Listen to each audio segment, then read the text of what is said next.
সালমান, তোমাদের এলাকার কি খবর? Hey guys, this is Sakib and welcome to another video. বর্তমানে বাংলাদেশের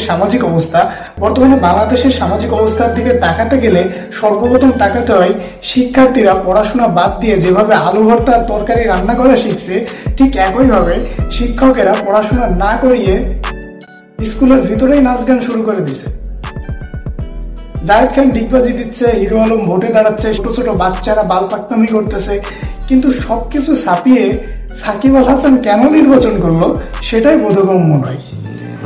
বিশিষ্ট শেয়ার ব্যবসায়ী, বিশিষ্ট ভূমি ব্যবসায়ী, বিশিষ্ট মৎস্য ব্যবসায়ী, বিশিষ্ট কাঁকড়া ব্যবসায়ী, তার কত ব্যবসা, বিশিষ্ট রেস্টুরেন্ট ব্যবসায়ীও, আবার বিশ্বের 1 নম্বর অলরাউন্ডার, হঠাৎ কেন তার নির্বাচন করতে হলো সেটা বুঝতে না পারলেও অনুমান করতে পারি যে এই সাকিব আল হাসান একসময় শেয়ার বাজারে নিজের বাপের নাম পরিবর্তন করছিল, না জানি এবার মাগুরার নামই পরিবর্তন করে দেয়।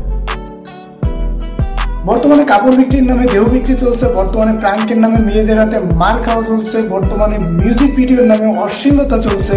আসলে জলিল কাকুরা মরে না, জলিল কাকুরা ফিরেই আসে বারবার নতুন রূপে। বাংলাদেশের মানুষের অর্থনৈতিক অবস্থা যতটা না বৃদ্ধি পেয়েছে, বাংলাদেশের মানুষের মস্তিষ্কের প্রখরতা ঠিক ততখানিই কমেছে।